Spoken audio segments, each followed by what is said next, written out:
Turn your overripe bananas into tasty banana muffins. Stick around, I'll show you how. Hey everyone, it's Zip Dude here. I'm playing the Muffin Man, and I'm going to show you how you can as well. All we need are bananas that are overripe that you might have thrown out anyway. In addition to the bananas, we're going to need flour, brown sugar, butter, milk, baking powder, baking soda, cinnamon, vanilla extract, an egg, salt, and nutmeg, and anything else if you want to put in. Like in this recipe, I end up using some chocolate chips and some walnuts just to add some extra flavor and texture. Maybe your bananas are ripe, but you're not ready to make this. That's not a problem. We can freeze that. We're going to remove the peels, put the bananas in a Ziploc freezer bag, and freeze it until we're ready. When we want to use it, all we need to do is pull it out of the freezer and thaw it, and then we're ready to roll.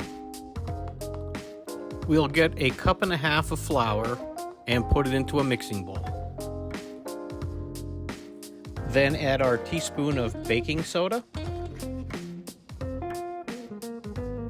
a teaspoon of baking powder, a teaspoon of cinnamon, a quarter teaspoon of nutmeg, a half teaspoon of salt, and we will whisk the dry items together and place it on the side. We will add this to the mixture later. Okay, in our main mixing bowl, we're going to add our bananas. Like I mentioned earlier, the ones I have are primarily frozen bananas that thawed, and I have one overripe banana to add to it. We're going to use our mixer to blend the bananas into a uniform consistency. We're going to add our 6 tablespoons of melted butter to the mixture. We'll also add 1 egg. And now our 2/3 of a cup of brown sugar.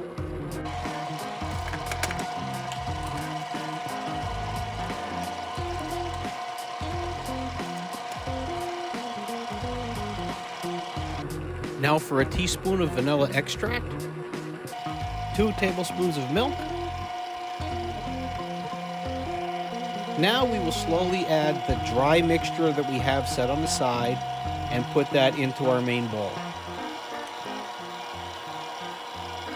Like I mentioned earlier, I'm going to use some chocolate chips and walnuts just to add to the flavor of the muffins. But you can really put in anything that you want. Or nothing at all.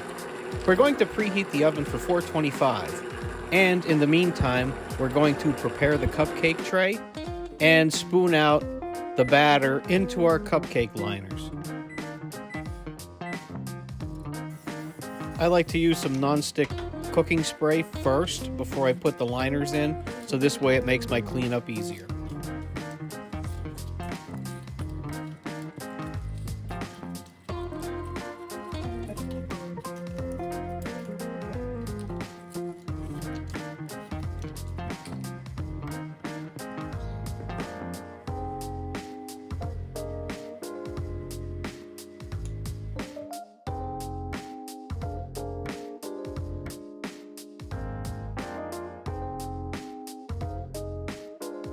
Okay, with our oven up to temperature, we're going to put our muffins in and bake them at 425 for 5 minutes. After 5 minutes, we're going to drop the temperature down to 350 and bake that for 16 to 18 minutes. When we get to the 16-minute mark, we'll get a toothpick and put it into one of the muffins to see if they're done on the inside. When we pull the toothpick out, it should come out clean. If it's not clean, we need to give it another minute or two, and then we'll continue that process of checking until the toothpick comes out clean. Then we know our muffins are done inside and we can remove them from the heat.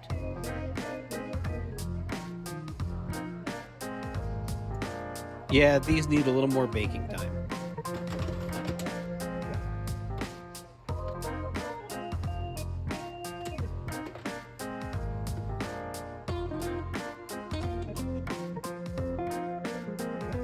And here's the finished product.